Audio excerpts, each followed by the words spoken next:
Hey, how you doing? This is John, and welcome to John's Long Box. I'm here with DeMatteis. I said your name wrong last time, and I had to practice to say it right this time. I get everything wrong once. How are you doing? I'm doing good. I'm doing good. It's good to see you as well. I'm glad you're in one piece. Thank you. Yeah. A little exhausted. We're coming to the end of this Kickstarter list. I think there's like 19 or 20 hours to go. And anyone that has done a Kickstarter knows by the time you get to the final stretch, it's like, oh my God, it's so exhausting. But it's been great too. It's been great because it's such a great project. First off, I backed your comics before. I absolutely love them. I've been a fan of yours. I'm trying to remember. I think Greenberg the Vampire was the first time I noticed your name, and I said I'm going to pay attention to everything this guy writes. It just blew me away of the whole concept of a vampire in a Jewish community getting repelled by the Star of David. I was like, that changes the rules in a really obvious way that nobody ever thought of before. That's one of those projects that probably the average person that knows my work, even if they know it pretty well, doesn't know about Greenberg. And it's one of my all-time favorite stories ever. Well, first, there were two stories. One, if anyone remembers, a Marvel black and white magazine called Bizarre Adventures. That's where the first one was. And then we did with Mark. That was Steve Lealoa illustrated that. And then with Mark Badger, I did a graphic novel.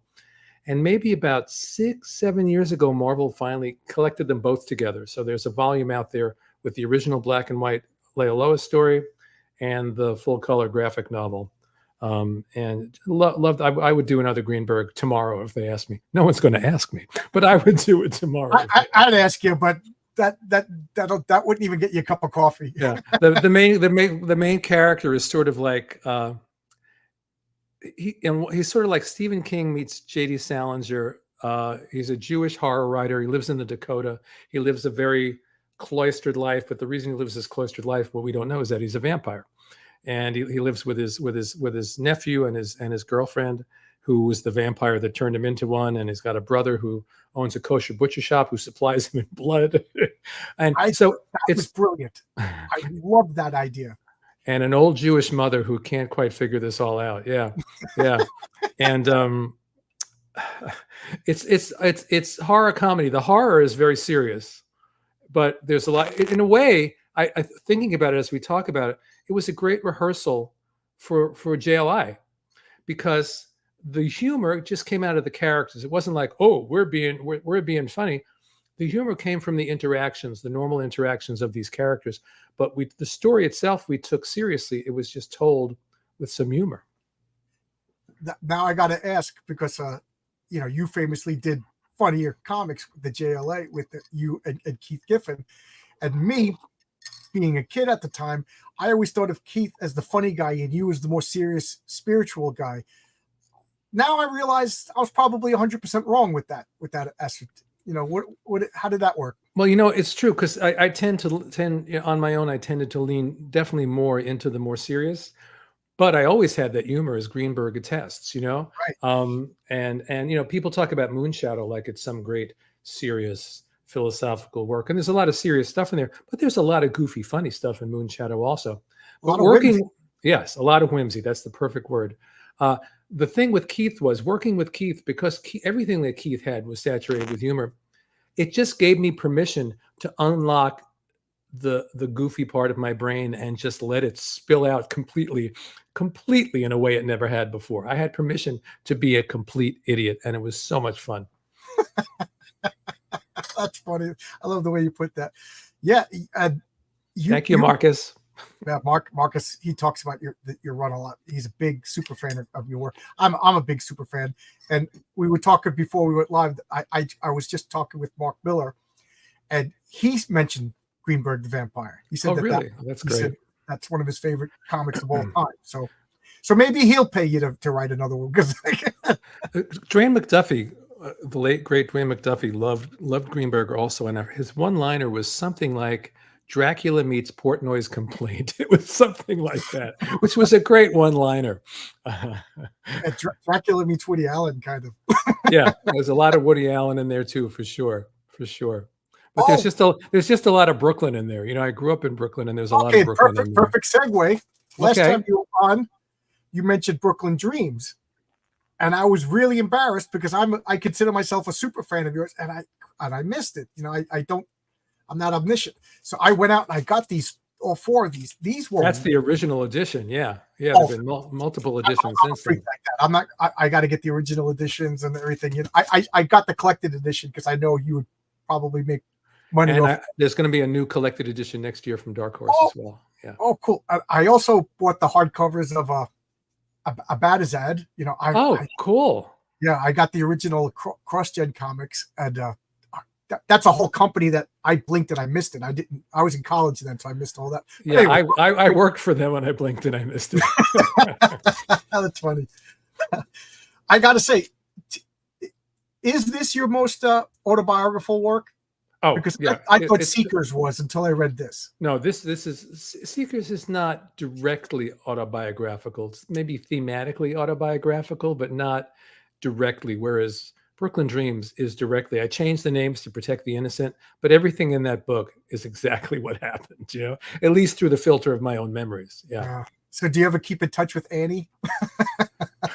Yeah, I haven't. Yeah, we kept in touch for many years. We lost track a few years ago, but I've been thinking about her this week. We went on to become very good friends. So that's now good. Now that you said that, I'm going to have to email her tomorrow. That's good. That's good. Annie being the love interest for Brooklyn Dreams. So you're an old Brooklyn guy. I forget. Are you Jewish and Italian also? Yeah. Okay. Yeah. I got the I'm whole Italian thing. and Irish. Catholic. I got the whole thing going. I was overfed on both sides of my family. Yeah, I was guilted on both sides. Italian. A lot of yelling and a lot of food. What is it? Lenny Bruce said, if you're from Brooklyn, you're Jewish. Well, there you go. Unless you're Italian. So you got a Kickstarter going right now. Yeah. Marcus already threw in the link. And I got to say, I since the last time we talked, I got these books. I absolutely loved them. Oh, thank you. And I keep trying to, because I'm a comic book person and I'm anal retentive, I try to put them in the order. Every time I think about them, I change the order of how much this one I like most, this one I like them all because they're different. That was the fun of it, you know. So the people that don't know, we when we did the original Kickstarter, which was I guess at the end of 2022, and then people had their books by like spring of 2023. Yeah.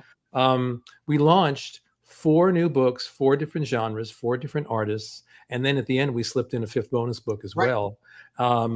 And we took a vote at the end, and the vote was, which of these books do you want to continue? Because we thought, we'll do a mini series, and whatever gets the most votes, we'll finish the mini series in the next Kickstarter. But we included an option to vote for all of them, and that's what got all the votes. So the current Kickstarter, which let's see where we are, still ends in 20 hours. Send me the link, or I'll look it up. We'll bring up your campaign. Okay, keep talking. I'll bring it up. Okay. And this is chapter 2 of all these books. You know, so it's just been amazing for me. First of all, to get 5 different ideas out into the world simultaneously. Through my whole career, I've always done the mainstream comics, and I've done my own creator-owned work. Always going back to the 80s, going back to Moonshadow. And frankly, if Greenberg had come out like the original Greenberg story had come out 6 months later, it would have been a creator-owned book, but it didn't exist at Marvel at the time that we did Greenberg. So I've always gone back and forth, and I'm always looking for new venues. And Kickstarter was a venue I was really, really curious about, but I knew I could never do it by myself because it's way too much work. And my friend David Baldy, a wonderful writer and producer, worked in television for years, stepped in and created this spellbound imprint just for these books. And the first Kickstarter, there we go. Kickstarter went really, really, really well, the first one, and now we come down to the wire on the second one. You know, we met our funding goal within 24 hours, I think. But here's the thing: a lot of money has gone into these books, and in order for us, we need to recoup that investment so that we can continue and finish all these series off. And that's what I want to do. I want these books to continue for years and decades to come. My question was all these miniseries, but these are long-term series. Well, yeah. So I see each of these first stories as miniseries because you want to give people a complete story in 3 or 4 issues. But that's just sort of like the opening, the first season in a TV series that might go on for 10 seasons. You know, they're all big stories that I expect to go on for years to come. I'll run through them very quickly. Okay, I'll go back to the top. We'll go back to the top. And once I'm done, I tell you, part of what's been going on for the past month is a lot of promotion on social media. And you may be the 15th podcast I've done, John. Right. I saw you tweet earlier. You talk. I said, don't worry, I'll talk for you, man. And it's like, no. And I'm happy to do it because the great thing I've seen, really, both times I've done this, is what a wonderful community this is. And the people like you that have these shows are people that love comics, so we get together and we talk, we have a great conversation about this thing that we love, so I've always loved this community, but I through the Kickstarter, I've come to appreciate this community and their support even more, so it's a pleasure. It's just that I'm sick of my own voice at this point. It's him again. He's talking about this again. I have a Kickstarter myself for my own comic, and people invite me on my channel. I'm like, I don't want to talk about myself for an hour. Can we talk about you for an hour? But you have to, because you got to get the word out. Because as I've learned over and over, you think, oh my God, I've done this so much. Everyone must know. And then it's like, oh, I didn't hear about this. Oh, you have a Kickstarter? Yeah, we're talking about it 24 hours a day for a month. And they didn't hear about it. So you just, until the last moment, you got to beat the drum. So the first book. Want me to play the trailer? Give your voice a break for a second? You want to play the trailer? That'd be great. Oh, that'll say a lot. This is J.M. DeMatteis, writer of Spider-Man, Batman, Captain America, Justice League, Moonshadow, and many, many more. And I am back on Kickstarter to invite you to join me on one of the greatest creative journeys of my career, the deMultiverse. Thanks to your incredibly generous support during our first campaign, we're ready to launch second chapters of all our Spellbound Comics titles. Welcome to the deMultiverse, Phase 2.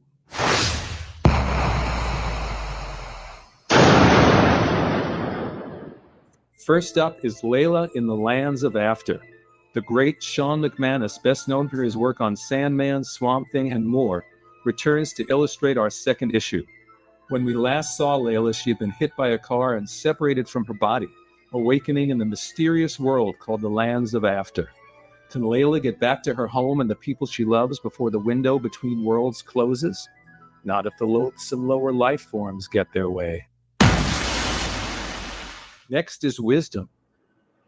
Gabriel Wisdom's family has been murdered by demonic horsemen, and that trauma has turned a gentle man into the most feared outlaw in the Old West. But how did this cold-blooded killer become a gunslinging magician? Answers and even more mysteries unfold in the second chapter of Wisdom, with art by a master of the supernatural, Tom Mandrake, whose work you know from Batman, The Spectre, and so much more. Then there's Any Man. He came from another age to save the modern world from its own worst impulses. At least that's what we've been told. But the hero called Any Man is far more than he seems, and so is the enigmatic project that created him. And Any Man's insane doppelganger, who's leaving a trail of destruction across the planet, just might hold the key. Marvel and DC superstar artist David Baldeón, known for his work on X-Factor, Spider-Man, and others, returns for the second chapter of our unique superhero saga. Then there's Godsend. In our first issue, Eric Small was shocked to discover that he and Earth's mysterious savior, Godsend, were one and the same. But who is Godsend? For that matter, who are Thea, Nimbus, and the spiteful cosmic entity called the World? Reality isn't what it seems, personal identity is up for grabs, and the gods walk among us in Godsend number 2. And I'm excited to announce we've got a new artist for our second chapter. Joining the deMultiverse for the first time is fan favorite artist of Deadpool, Captain America, and many others, Scott Koblish. And there's more. In our first campaign, our supporters were so excited about our bonus book, The Edward Gloom Mysteries, that we'll be continuing this dark fantasy series as well. Join Edward, his undead lover Alice, and his entire team of supernatural investigators as Amsterdam City faces an invasion of monsters unleashed by Edward's creator, Serena Fahrenheit, with art by my Augusta Wind partner, the extraordinary Vasilis Godzilis. As we did with the first campaign, we're going to be offering all 4 deMultiverse titles as single comic books and in a collected trade paperback. Edward Gloom will, again, only be offered as a standalone single issue. The single issues will be available in 2 versions, the main cover drawn by the series artist and a variant cover drawn by some of the biggest and best talent in the industry. The first time around, we had such luminaries as Kevin Maguire, J.H. Williams III, Dustin Yen, and Kent Williams. This time, we've got Marguerite Sauvage, Patch Zurcher, Matthew Dow Smith, and co-creator of Amazon's The Boys, Derek Robertson. Our trade paperback will once again collect all 4 issues, all 8 covers, and feature bonus material, as well as a new introduction by industry legend and longtime Spider-Man editor, Danny Fingeroth. Oh, and we also have an all-new painted cover by deMultiverse Volume 1 cover artist and 2024 Eisner-nominated artist, Liam Sharp. 5 books, 5 genres, 5 new adventures. So please, won't you join us on this incredible journey?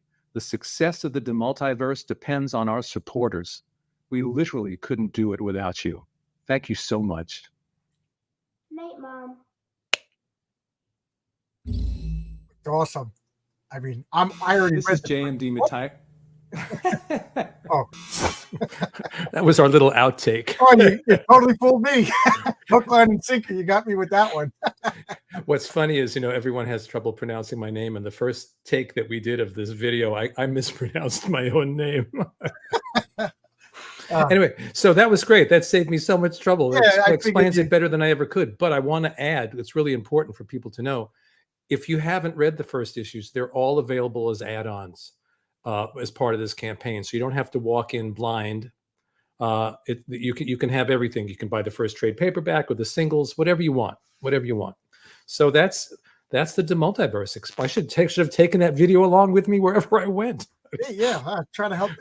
Well, first off, I'm a big fan because, you could write any genre, and you have written any genre, and you've written every genre well, So this is a taste of everything. This is like everything comic books have to offer. You got horror, you got like Lovecraftian cosmic horror, you got Jack Kirby, New Gods kind of stuff, and then superheroes. This is awesome.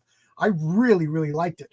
And I have to say, Layla got me emotional reading that. That was to me, that was the most J.M. DeMatteis out of all of these. I could see that. I could see how you could feel that way.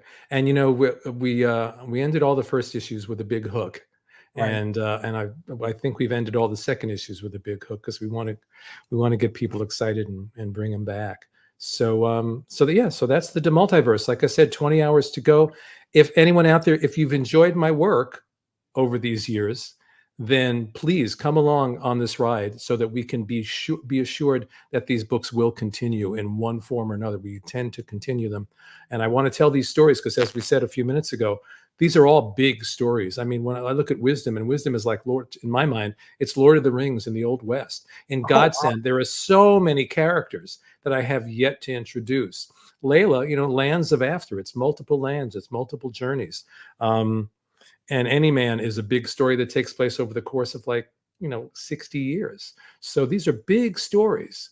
And I don't know what else to say. If you've enjoyed my work, this is something that I think you will really, really enjoy. And we truly, truly, I said in the video, we can't do it without you. It's the absolute truth. There's no publisher in between. There's nothing. It's just us and you. Yeah. I'm just going down all these people looking at this. They're loving it. And this is my buddy Roy. That was a great video. Yeah, everybody. And just so people know, I'll bring up your campaign in a minute. Yeah, we don't have to bring it back. It's okay. You wrote Kraven's Last Stand, one of the greatest comic book stories of all time. Yeah. Mm-hmm. So those of you who are like, oh, wait a minute, this name sounds familiar. This is a guy who wrote one of the greatest comic book stories of all time. So there you go. That comic. Matter of fact, I remember being in college talking to people about comics, and some guy said to me, he goes, I don't read comics, but I read the greatest comic book story of all time. And you always like, oh yeah, come on. And he goes, have you ever read Kraven's Last Stand? I was like, okay, you got me on that one. You never know how a story is going to connect with the audience. You just never know. Any story that you do, you're doing your best. And sometimes the story that you think is the best thing you've ever done, you sail it out into the world and it sinks. You still think it's the best thing you've ever done, but no one else even notices it. And other times, there's this chemistry between the audience and the story. And I mean, I love Kraven. I'm very proud of that story.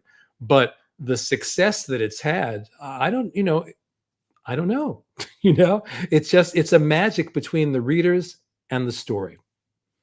Yeah. And that it's been reprinted down since 1987, and that people continue to discover it, and people come up to me, oh, I just read this for the first time last week. 87? Oh my God, that was yesterday to me. I'm getting old. Yeah, it seems like yesterday, but I have a feeling it really wasn't. I know. Geez, I think somebody's messing with the timeline over here. Yeah.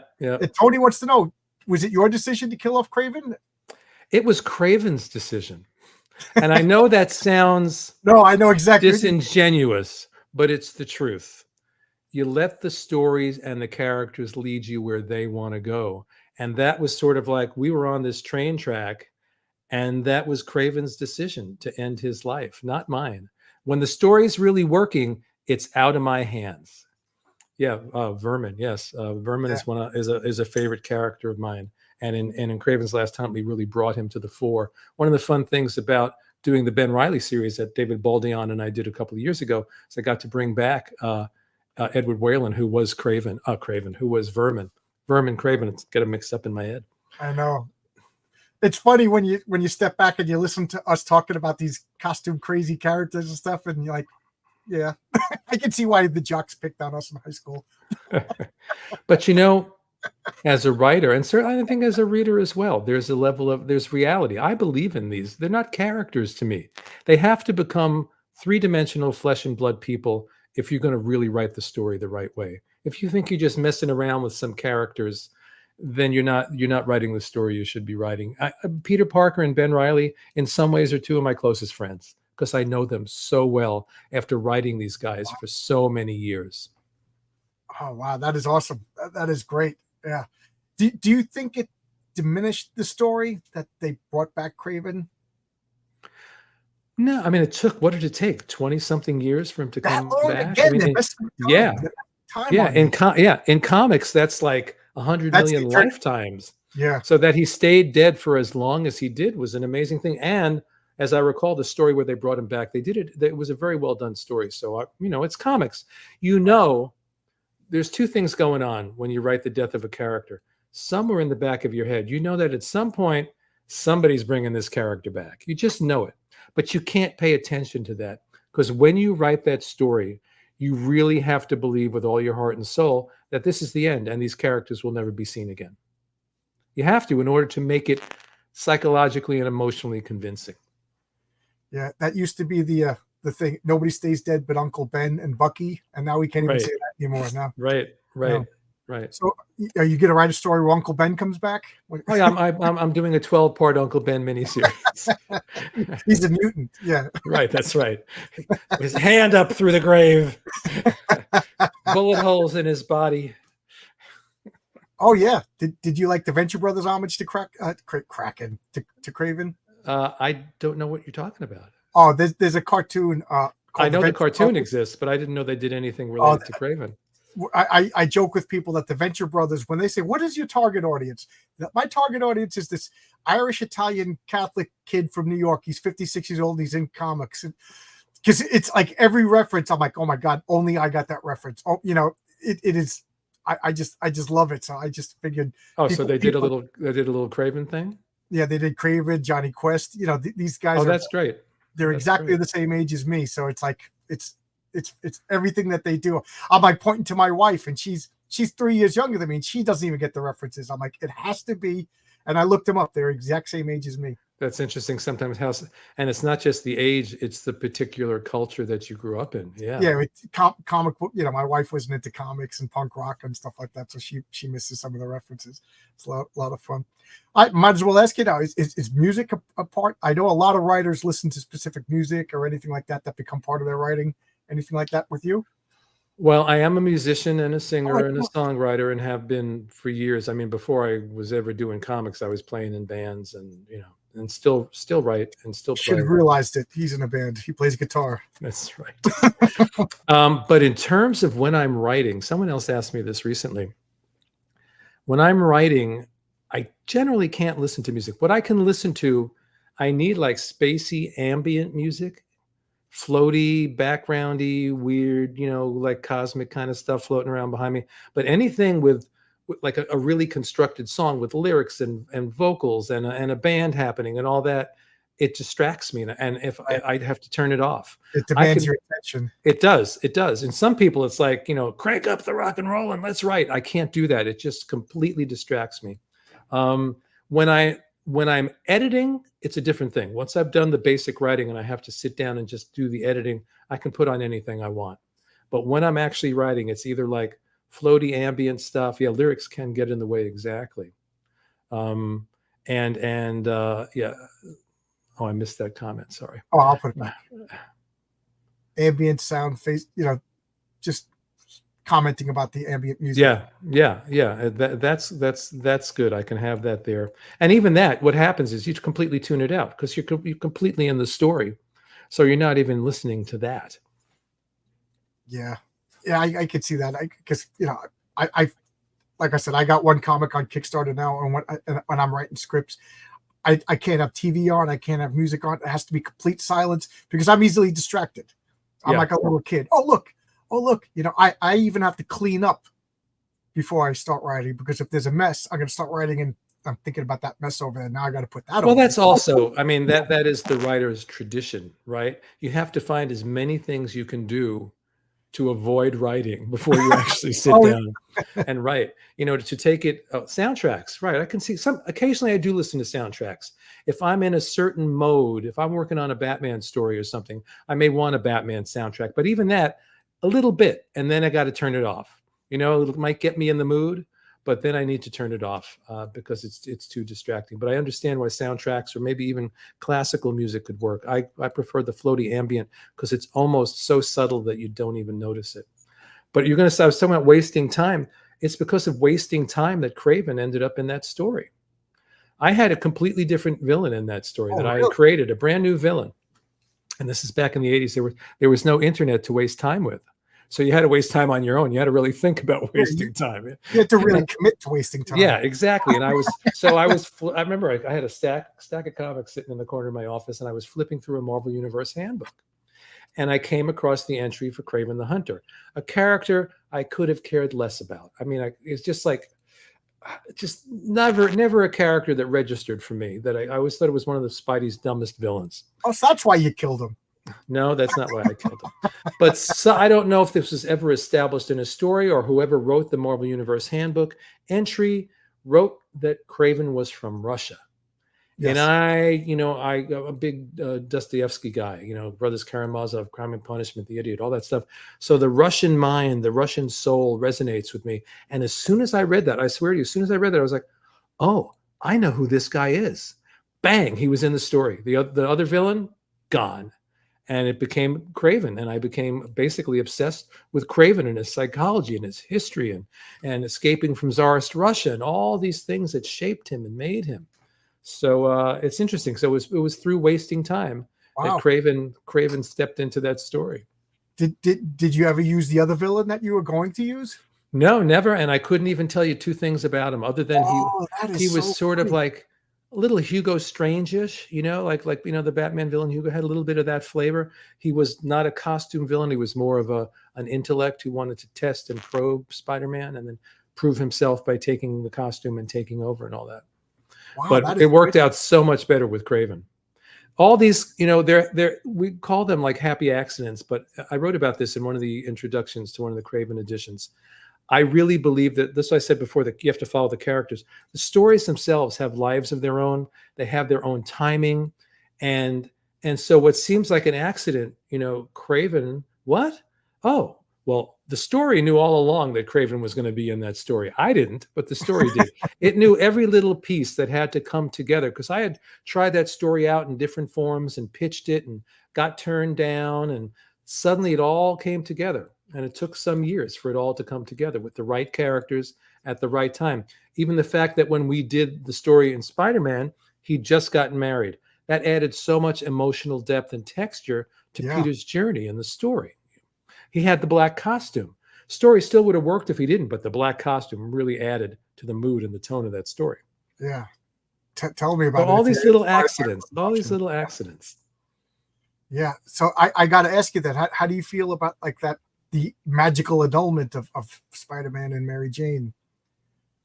It's comics. They'll be I back know. together eventually. You know, Yeah, it's like I hope so. I'm a big Peter Mary Jane fan. Always have been. I loved writing that relationship. I loved writing that marriage.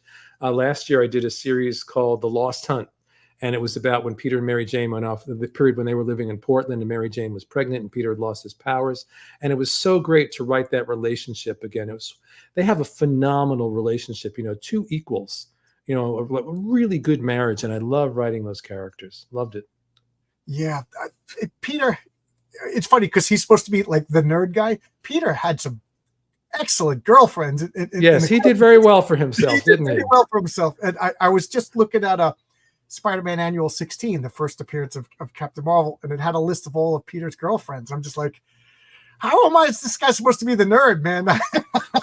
I read comics because girls didn't want to talk to me. Yeah. And especially, you know, once Ramita came along and all the girls got super beautiful. And, I know. Yeah. Ditko drew handsome women. I'll leave it at that. Yeah. Well, look, Betty Brant, you know, she was older than he was. She was attractive. I mean, he was doing very well right from the start. Yeah. One of his early villains could have been the Cougar. There you go. The Fourth Age, who's my friend RJ, he's big fan of yours. Was there another writer's Kraven that you used, or was? You know, I wasn't really you know, you have to know the basic history of the character, but I really wasn't basing it on anybody else's version of Kraven. I got my own vision of what that character was, and it's funny because if you do it right, it's like before that, I think a lot of people said Kraven, who cares? And then by the time you get to that end of that story, it's like, why did you kill him? He's such a great character. Absolutely. Because you know, I've often done it, and it doesn't mean I'm not in any way trying to disparage anybody else's work on the character. I'm saying for me as a reader, I never connected with that character. Yeah. So I had to write the version of that character that I connected with, that meant something to me. And hopefully then you build a whole other layer and level into those characters. When we did the Ben Reilly series 2 years ago, David Baldeon and I grabbed this character who from the Clone Saga called Spiderside, character I never ever liked. Yeah. Never liked. And I said, I'm going to set myself a challenge. I'm going to make myself fall in love with this character and really dig deep into this character and make him into something for myself. And it was really fun to do that. I like doing that. Of course, people want to know about the Justice League. Whose idea was it to make it funny? I'm going to give you the same answer. It was the characters. There you go. Because, you know, no, we didn't sit down and go, let's do a superhero sitcom. Did not happen that way. We were doing the Justice League. So creatively, Keith's stuff always has humor in it. Right. I picked up on that. But what really made it happen was getting the characters in the room together, talking to each other. And I'm telling you, it's true. Once, like people used to say, whoa, you know, how did you plan having Beetle and Booster being this great team? We didn't plan anything. There were a couple of scenes where Beetle and Booster were together. They start talking. Keith sets up a situation. I'm writing dialogue and something happens. And we all go, well, something happens when we put those guys together. They really like each other. They're funny together. So we follow the characters and they lead us on. And the humor just developed naturally. It really, really was not our mission in the beginning to do funny superhero comics. It was not what we started out to do. I remember that comic was a phenomenon when that came out. Yeah. And I remember the first issue came out. Of course, you know, I'm a fanboy. At this point, I know who you are. You know, I'm following your career. So, you know, I bought it because it's Justice League first. But by issue number 2, it was obvious that comic was something special.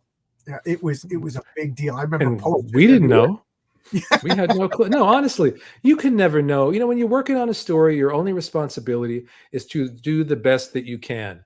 And after that, you know, it's in the audience's hand. You know, you have no control over that.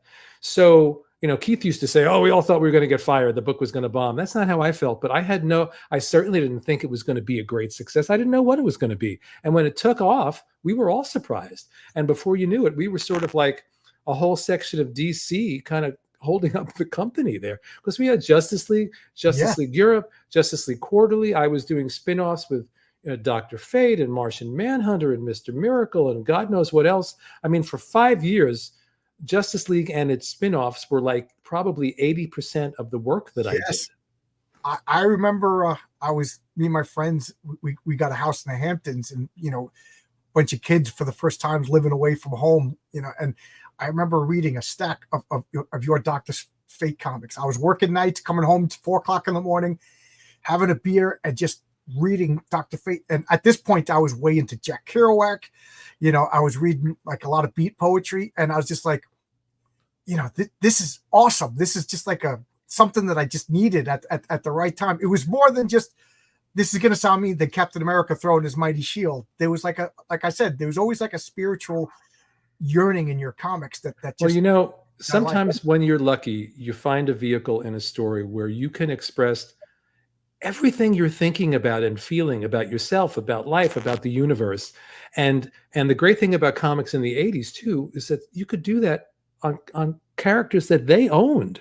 Right. I was given so much creative freedom on Dr. Fate, really completely made it my own. We did it, first Keith and I did a miniseries that I wrote and he drew, and then I did 2 years primarily with Sean McManus. And then it came to an end. It was a completely different Dr. Fate. It had a beginning, a middle, and end. I poured all my thoughts about life, the universe, and everything in there. It's one of the series that means the most to me. I mean, because it's Dr. Fate, so it's supernatural adventure, but it's also a comedy. It's also metaphysical and philosophical. It's also very deep and full of lowbrow humor. I mean, all these different elements, everything that I had going for me at that moment was all in that book. Yeah. I look at it now and I see it's now everybody can pick it up. I just found this out the other day that next May there will be a collection of the whole deal. The 4-issue miniseries with Keith, the 24 issues of the ongoing, plus we did an annual. It's all there. And I've been waiting years to see this stuff get reprinted. That is good. And I'm very excited. I'm going to write a little introduction for it. I'm thrilled. And of course, this week also, we found out that Spectacular Spider-Man, my run with Sal Buscema, is getting an omnibus. So we've been waiting for years for that one too, because that's both of those two of my all-time favorite gigs in comics. Working with Sal on Spider-Man, working with Keith, and then Sean on Dr. Fate. Doesn't get better than that. I've been leaving this comment on because I forgot that you wrote that Gargoyle miniseries. I got that when it came out, and I got to reread it, man. Another thing I'm embarrassing. I forgot that I consider myself a super fan of yours, and I read this once when it came out. I got to reread this. That's another one that's a favorite of mine. That is, I loved that Gargoyle miniseries. He was a character that we had in the Defenders.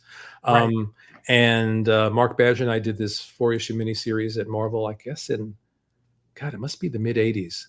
And that too, it remains one of my favorite projects because yes, it was very adult in its way. It was sort of a Vertigo-esque book. Right. There was no Vertigo at the time, but I'd been doing Moonshadow for Epic. So it had that sensibility without crossing the line into something that you couldn't do in a mainstream Marvel book.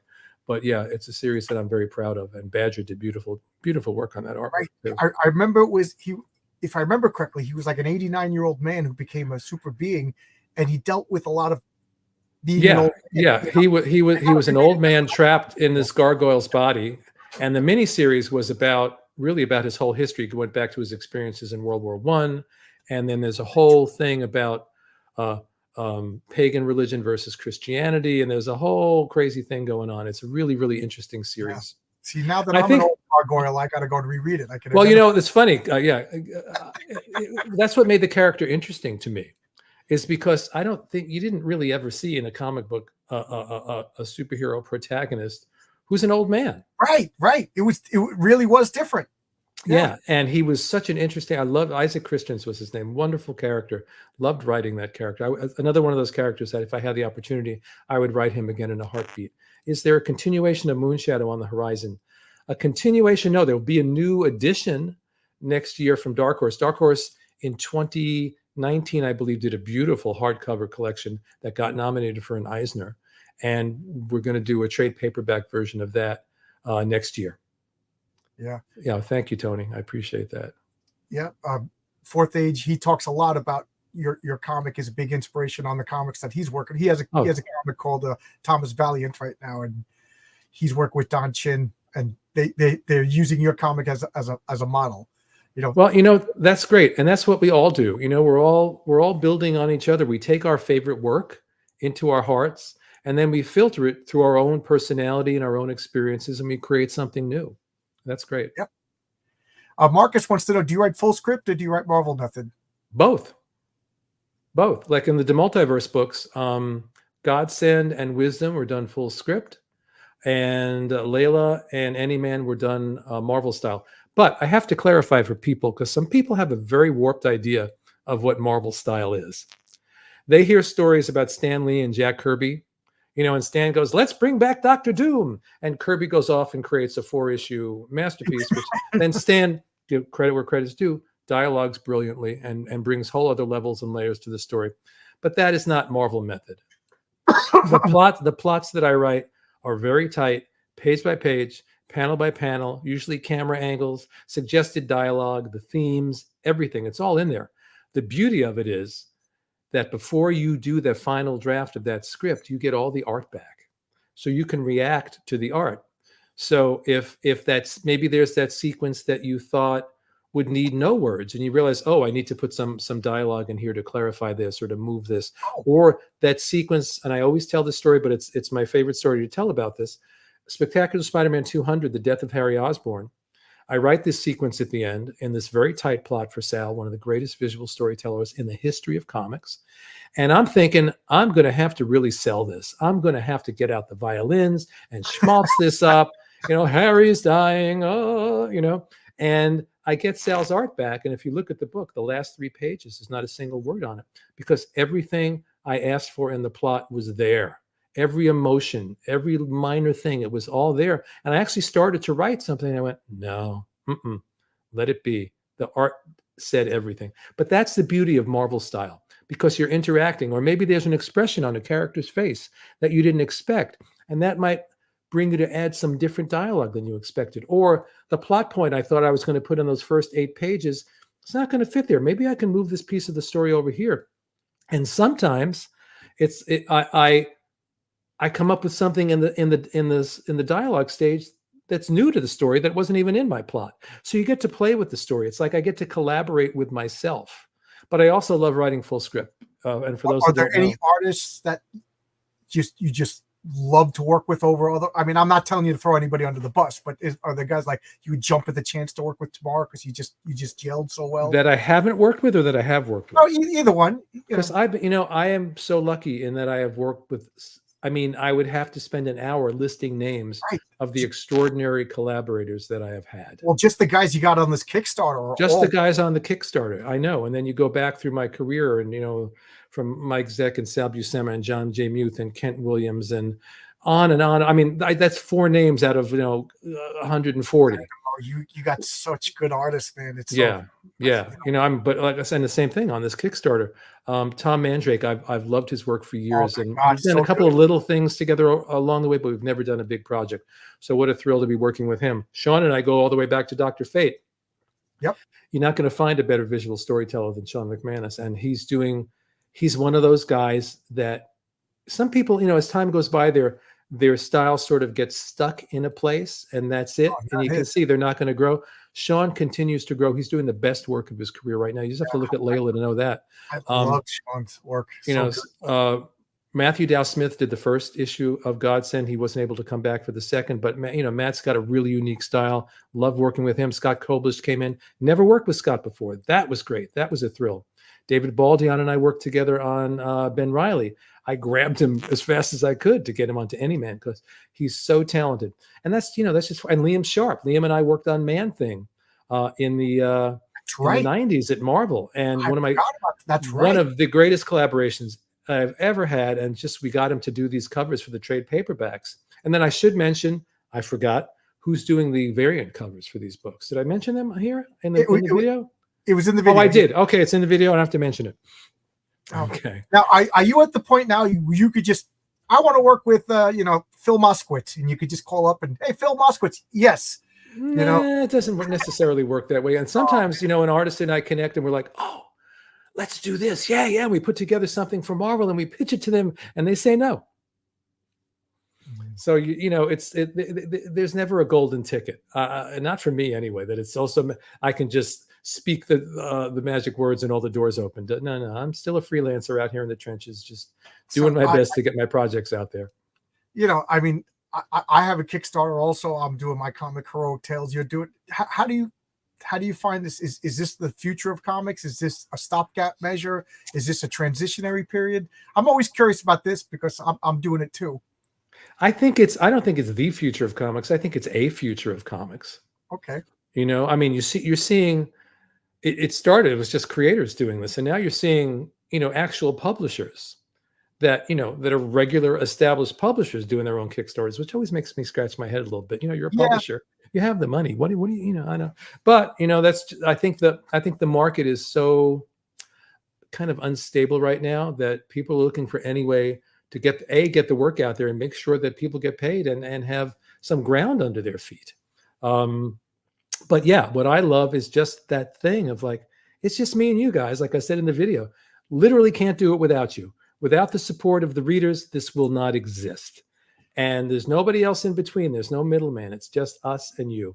It is kind of fun to think that I put in my credit card number, my comic is going to come, and at some point, J.M. DeMatteis picked up my comic, put it in a box, and mailed it to me. You know what I mean? It's a little bit more. I'm happy to say, no, I did not. My partner, David Baldy, God bless him, takes care of all the shipping. But David pointed something out because you can get autographs through this, and all the trade paperbacks you can get an autograph from me. I haven't done a convention since 2019, so there have been no autographs since 2019. So this is a chance to get these books autographed as well. You can get autographs on any of the books that you want, in fact, as an add-on. Are you? I know a lot of writers. It's a solo activity. Are you shy or health concerns, or you just don't want to go to conventions? Oh no, it started because of COVID. I mean, Right. I was going to lots of conventions before then, not just in the States, but all over the world, and having a great time. And then COVID came, and after X number of years of that, the idea of going into a hall full of 100,000 people or whatever it is, many of whom want to kind of shake my hand. And, you don't want me to come and sneeze all over you? No, but I'm getting ready because I got invited. My wife and I in December are going to Brazil for CCXP, which is, I believe, the biggest convention in the world. Really? So if I get through that with my sanity and health intact, I'll be back on the convention circuit next year. Wow. Brazil is one of those countries I'm just kind of fascinated with. It's so big, and yet there's parts of it that are like unexplored. Right. And there's a really enthusiastic comic book fandom there. I mean, a lot of people showing up on my social media that are from Brazil. The colorist for my comic is Daniel de la Silva Rodriguez. He's from Brazil. They love their American comics in Brazil. They do indeed. You're going to get mobbed. I'm looking forward. I'm not looking forward to being mobbed, but I'm looking forward to meeting the Brazilian fans. Just don't knock me down and don't sneeze on me, and we'll be just fine. Like I said, I'm not trying to keep name dropping Mark Miller, but he kept saying, "Say hello to J.M. DeMatteis. I'm a big fan." He mentioned Greenberg the Vampire, and then he said, "There's a guy who could write any genre." And just looking at this Kickstarter, you got cowboys, you got, like I said, that Edwardian H.P. Lovecraft type monster. It's and then you got Kirby superhero action. Is it fair to say that that's a Kirby inspired? Oh, absolutely. If there is one person in the history of comics that I would call a genius, it's Jack Kirby. And he's someone whose work, especially I love the New Gods, Forever People, Mr. Miracle, that stuff, my favorite comics of all time. I mean, really? And I can return to those books again and again and again. And I love the stories of gods because then you get to explore that cosmic mystery of who are we, what is reality, who am I, and all this. And that's what Godsend is about. It's about who we believe we are versus who we really are, what we take reality to be versus what reality really is. My one-liner on Godsend, I've been using this, is New Gods meets The Matrix meets Philip K. Dick. It's just all that sort of reality bending, identity bending stuff. And it's really in line with Dr. Fate. It's really ultimately about that search for our own divinity, right? Not the divinity out there, but the divinity in here. Well, I keep coming back to this because I just finished this a couple of days ago. That whole like fake drug trip that he that he went on and learned the meaning of love and then lost it. Oh my God. At the risk of, because people think I'm a very wholesome person, I had this very similar experience. I remember sitting, I put something in my mouth I probably shouldn't have, and sat on a beach chair in Long Beach, New York, on a lifeguard chair, and the secrets and the mysteries of life unraveled before me, and it had something to do with Led Zeppelin, and and everything. And it made so much sense at the time, and by the time I climbed off that chair to explain it to my friend Sean, I lost it. And and as I'm reading this, I'm like, oh my God, this is a guy who knows exactly what happened. And for me, what that experience, I had been on a spiritual search before that experience, and that experience opened the door on a lifetime journey of spirit that goes on to this day, and probably will go on for lifetimes to come. Right. I like, again, as much as I'm a fanboy, things I miss, like Seekers, I don't know how I missed that. There's a 12-issue or 15-issue series that I've missed. 15 issue. There's a collected edition out from Dover Books that you can get. Okay. It's the only full collected edition is the one from Dover Books. What was it like working with Glenn Barr? Unbelievable. Glenn Barr, people don't know him in comics because he hasn't done that many comics. We were so lucky to have him. He is an extraordinary artist. Yes. And someone once gave me a really, really one of the highest compliments I've ever received. And it was another writer. And he said, I always thought that the best comics were done by one man, one mind, like the Frank Millers, the Jack Kirbys, the guys that write and draw their own stuff, the Walt Simonsons. He said, when I read Brooklyn Dreams, you guys melded into this thing that was as if one person created it. And you can't make that happen, but it happened with Glenn. Anything I asked for, he either gave me exactly what I imagined, or he transcended what I imagined. I have to say one more thing about Glenn. Sure. Before I started, when I first sold the project to DC, I had an image in my head of what I wanted it to look like. And, sort of Eisner-y, but like Eisner, if Eisner was of my generation, if Eisner had dropped acid, That's a wonderful description of this. And so they opened this drawer. The original editor was this guy, Mark Nevelo, and he pulls out this artwork. And I look at it and I said, that's exactly what's been in my head. Oh, this guy is drawing, and it's not even my story yet. He's drawing what's in my head. And so that was, I keep saying these collaborations were among the greatest of my career, but I've been so lucky that I can list a dozen collaborations that were among the greatest of my career. That is great. And you had a lot of great collaborations. So that ain't, Yeah. I'm, comics, it doesn't matter how great the story is. It doesn't matter how great the art is. It's about that mind meld, that union between story and art. You can't pull them apart. This is a great success because I'm such a great writer. Well, I bring something to the table, but if the wrong artist is interpreting that vision in my head, that book is going to fall over and die. And the right artist will take that vision in my head and will lift it up to places I never expected it to go. I've been saying this for years, that it's like alchemy. It's taking words and pictures and through some magical process, it becomes other. And both of them, Giffen and I, it was a mind meld. We worked together for so many years that it was just like, I didn't even need to look at Keith's plots half the time. I just take a glance because Keith lived in my head by that point. I knew what to do. I knew where to go. And, you do that for 30 years and it's a complete mind meld. I love Keith. I miss Keith. That was a sad day on Keith. Yeah. Oh, it was a very sad day. And Keith and I over the years, he's a unique fella. He was, an incredible, one of the single most creative human beings I've ever met in my life. Just a creative tsunami, just ideas. And then a total character. When he passed away, I've said this before, my wife said, Keith was like a character in a Keith Giffen story. Yeah. And that's who he was. But he also had a big heart. He was the most generous collaborator I could have asked for. And, we started out as kind of professional friends and professional collaborators. And over the years, we became friends. And so I miss him. I get nervous whenever I ask people about somebody that I admire, because they're going to be like, oh, he was a jerk, but everybody says Keith was a wonderful guy. He was a one-off. He really was. Chuck Dixon said, if I had to write war comics for the rest of my life, I'd be happy. Do you have a subject like that? I have themes like that. I like moving from genre to genre. I like moving from comics to TV, from TV to film, from film to prose.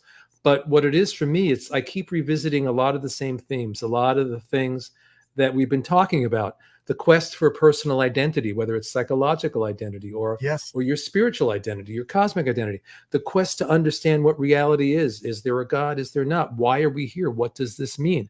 Sometimes what does this mean is just psychological in terms of the forces that shaped us from our childhood.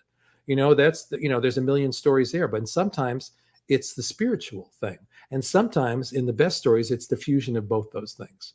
But those are the themes that I return to in some way, shape, or form over and over again.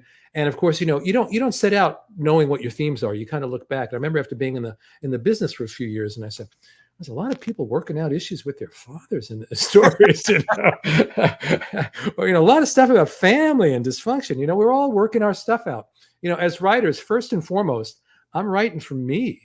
I'm writing, I'm pouring my stuff out. I say to my students in my writing classes, and I mean it metaphorically, kids, you got to take a knife, stick it in your chest, tear it down, and bleed onto the pages. You have to be unashamed to reveal your deepest, darkest secrets. Now, the audience may not know that they're deep. Brooklyn Dreams, it was like, transparent. This is dripping with blood. But I have put stuff in Spider-Man stories that really are so intimate and such a part of my life, writing Brooklyn Dreams. I remember the feeling of writing Brooklyn Dreams was, on the one hand, it was the easiest thing I ever wrote because these were stories I told my friends for years. This happened, that happened. You're sitting around on Saturday night and you tell them the story. But because it was so deeply personal and it wasn't disguised with a mask or a cape or whatever, it was like being on a tightrope. I remember the feeling was like, am I really going to do this? Am I going to really say this? But those are the best stories. What? Does anybody ever get mad at me? Like, I can't believe you put that story in, that made me look bad or something like that. I think I had a conversation with my mother and my sister about it when it came out, but they weren't mad at me. They weren't mad at me. Is that what I look like? You couldn't have drew me skinny. But what it all came down to, though, in the end was both of them going, yeah, it's true. It's true.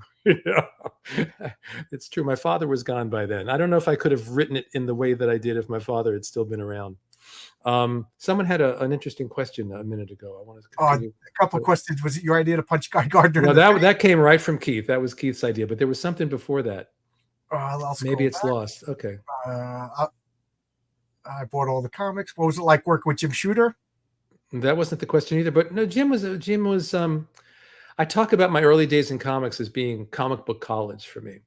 I started at DC working with Paul Levitz and Jack Harris and Len Wein. Len, who was my mentor and dear friend. Well, so was, Paul's, they're all great guys. But that was like comic book college to me. And Shooter was one of those people who also taught me a lot. He was very, very savvy about story and about comics. And I learned a lot from Jim. Who is your favorite editor at Marvel or DC? It's like asking me to pick my favorite artist. I've worked with some phenomenal editors over the years. That is good.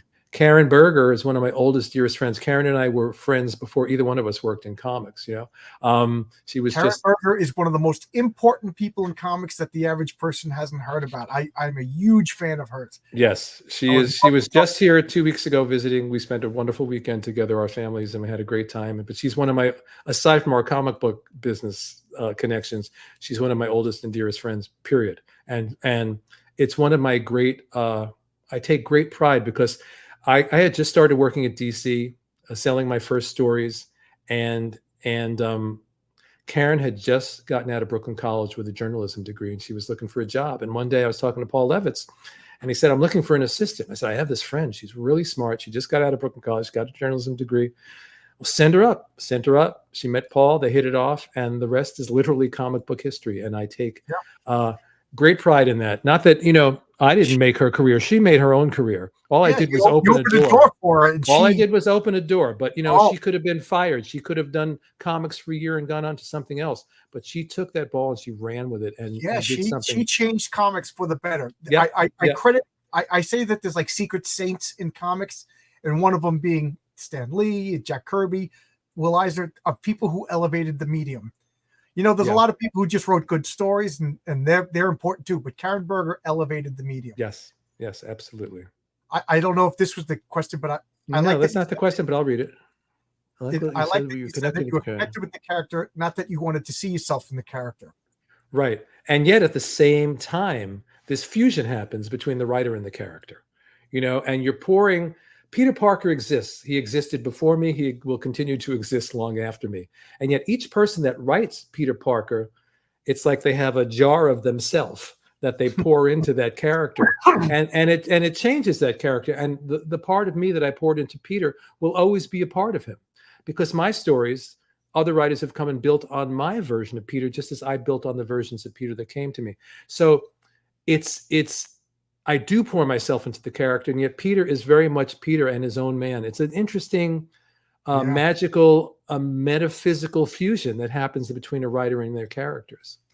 Yeah, I always describe it as like Legos. You stick another Lego in, and I hate it when another writer comes and knocks down with other Legos and rebuilds. You know what I mean? Like, Right. I don't But know. we've all done it to each other over the years, unfortunately. All right, we've been talking for an hour now. Is there anything I forgot to talk about? Anything? We can do a quick plug for Shadow of the Green Goblin, the Spider-Man series. It just wrapped up. The last issue just came out last week. There should That's be right. Oh my God!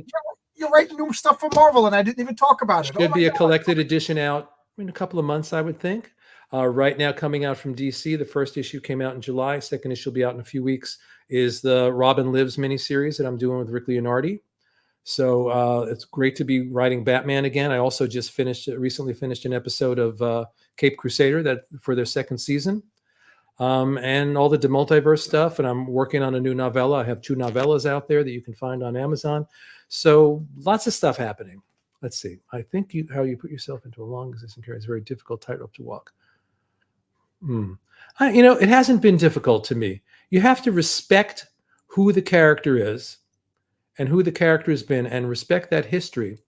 And for me, the challenge is then, and I've said this 100 times, if you heard it before, please forgive me, you got to peel off the top of the character's head. You got to get out a flashlight. You got to poke around and look for things that haven't been explored before in that character, within what that character is. You don't want to change that character into something it's not. You want to expand the parameters of who that character already is. And that's been the fun of this Shadow of the Green Goblin series, because it takes place just in the weeks after Uncle Ben was killed, and when Peter is just beginning his career as Spider-Man, dealing with his grief and his guilt and these ridiculous powers that he's got that he doesn't understand. And it allowed me to tell a Peter Parker story in a way I never had before. So that was really fun. That is so cool. I'm so glad. I'm so glad that you Marvel's calling you back and you're writing again for Marvel and DC. Yeah, I've been done. This is the 3rd Spider-Man mini that I've done. I've got another one in the pipeline that'll be out next year. I did a wonderful Magneto mini series last year that I really had fun with. And now being back with Batman at DC and working on Cape Crusader, it's like a reunion with old friends when you come back to these characters that you've written before.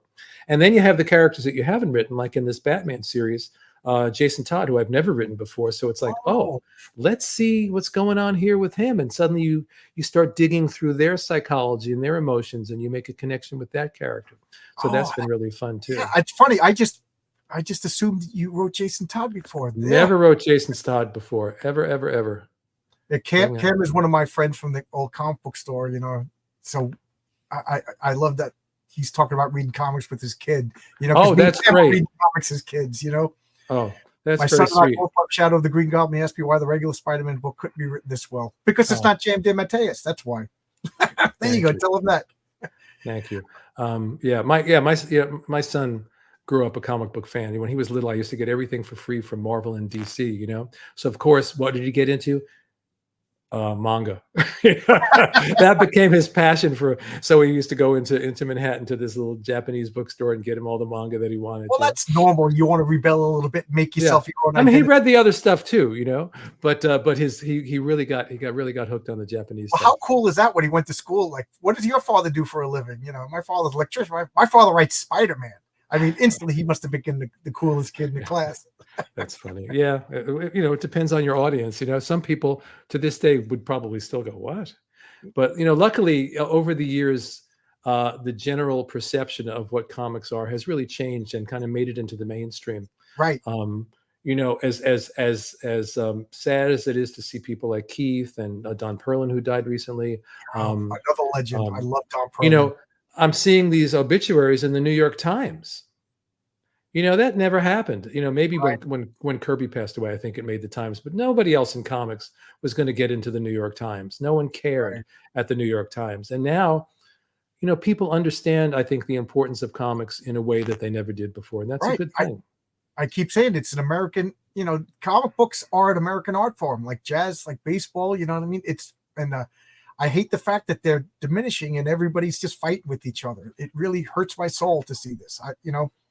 I'd like to think if baseball wasn't as popular, that the baseball players would put on exhibitions and get together, and you know, but instead all the comic book fans and pros are fighting with each other. It just, you know, I don't see that stuff. I don't hear that stuff, you know, Good. and the people that I know that work in the business aren't like that. Good. That's not part of my consciousness or my existence in any Good, way. good. And I don't want it to be. Avoid it too. I have a couple more minutes. If you have a couple more questions, Sure, I'm happy to answer a couple of final questions. Oh, I wanted to ask you, Mike Plug, you did Abadazad together. Is anything with that? I know. Well, I'm going to say the same phrase that I said before. One of my favorite collaborators of all time, and I really mean it though. Abadazad was an idea that I had for years. I kept pitching and trying to get set up, and then we finally set it up with CrossGen, little knowing that CrossGen was sinking in the quagmire of its bankruptcy at the time.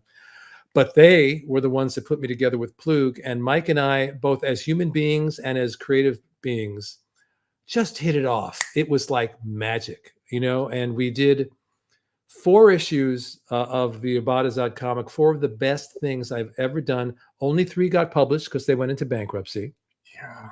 And then Disney came along and said, we love this. We want to do a whole book series. They bought it from us. They had to buy it from us and from CrossGen because we own part of it. CrossGen owned part of it. And you know, big to do, waving the flag and tooting the horns. We're going to do, you know, 12 books. We signed for the first 4. And for a lot of behind the scenes reasons, 3 books came out. Same exact thing happened. I had written the 4th book. 3 books came out, sank from sight. But the problem was then that Disney now, as a result of that, they own the property. I love that series. It is. We have tried in different ways to get it back over the years, and it has not happened so far. But there's a little person in the back of my head who has not given up hope that we can get that back. Me too. I'll go. It's leaving money on the table, Disney. It is just a wonderful, wonderful intellectual property. Tony wants to know, are you a Robert E. Howard fan? You know, when I was a teenager and I saw this ad in Marvel Comics saying this new comic coming out called Conan the Barbarian, I had no idea what it was. So I went to this secondhand bookstore that I used to go to and bought some Conan paperbacks. Went completely bananas for Conan. You know, there was that period, Roy Thomas, Barry Smith, that was like my favorite just comic book. Oh my God, I couldn't believe how brilliant. I read lots of Robert E. Howard back in the day. And then my first ongoing gig at Marvel was writing Conan. Taking over from Roy Thomas, which was like, no, this guy's been doing this work for 10 years. I'm brand new. Yeah, you know, I did the best I could.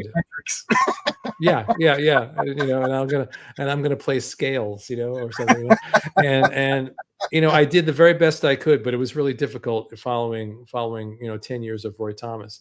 And I hadn't read any Robert E. Howard for years. And then last year, I found like an ebook with like all the Conan stories for like $1.99 or something on Amazon, and reread some of my favorite stories like Tower of the Elephant, some of the others. I love, that's my favorite too. That's probably is my single favorite Conan story is Tower of the Elephant. It's so different. It's bizarre. Yeah. And it invokes Lovecraft, and I'm a Lovecraft. Yeah. And it's, you know, what I love about Conan is not just the, oh, I'm going to cut off your head business. You know, that's almost secondary. It's the world that Howard created, you know?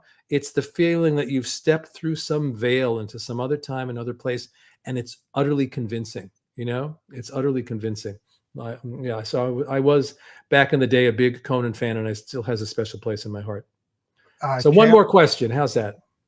Can you talk about anything with Marvel after Spider-Man Black Suit? Well, thank you for bringing that up. That comes out, what's today? It comes out on Wednesday. It's an anthology, Spider-Man Black Suit and Blood. And I did a story there that harkens back to Kraven's Last Hunt.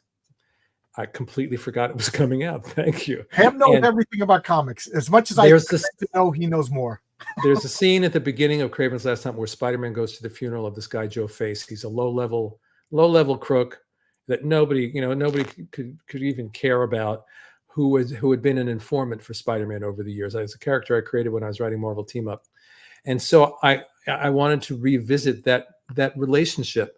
What was it between these two guys, and how did Spider-Man end up at this funeral, and why did Spider-Man end up at this funeral? So it's a story about Spider-Man's relationship with this guy Joe Face, and it's a really interesting story. And the stories by Joe Straczynski, and there are some other really, really great people and great artists as well. I think Dustin Yen has a story in there that I think he both wrote and drew. So that comes out on Wednesday. And there is another Spider-Man story in the pipeline. I cannot talk about it because I haven't even started writing it, although we've discussed it, and they wouldn't let me tell you even if I could. Oh, okay. Okay. How long does that take now? You start writing it tomorrow. How long before the comic comes out? I'm just curious about that. I would think if I start, probably late fall, the first issue would come out. But there could be a lot of bumps in the road if something happens, and there's a problem with one of the other people on the creative team along the way, or a deadline gets missed, or whatever. So you hope that you set that deadline far enough ahead that no one's going to screw it up. Yeah, I was just curious. Well, all right. Anything else you want? No, I'll go back to the Kickstarter. Like I said, now let me check. We've got how many hours? We've got 19 hours to go. We broke 29,000 while we were talking. That's good. Oh, nice. Yeah. 19 hours to go. If you in any way, shape, or form have appreciated my work over the years, this is a real passion project for me. It's one of the greatest creative endeavors of my career. So please come along. I keep saying, the DeMultiverse train is leaving the station. You better get on board before the train's gone. And to everyone who has supported us so far, and there's a lot of you, truly, truly, from the bottom of my heart, and on behalf of everybody, every creator involved in these books, thank you. We appreciate you so much. Yeah, the long bop. Yeah, the long box bump. Yeah, okay. What does that mean? That's my channel, John's Long Box. Oh, the long box bump. Oh, I get it. like I have Paul. Yeah, I wish. Well, you have several million of followers, right, on your channel. Yes. I'm the biggest thing going. So if we can just get half of your 2 million followers, we'll be great. But thanks a lot. Yeah, thank you, John. It was fun to talk to you. I'm a super fan. I get anything that you write. I've been a fan of yours since Greenberg the Vampire. Geez, what year was that? 85?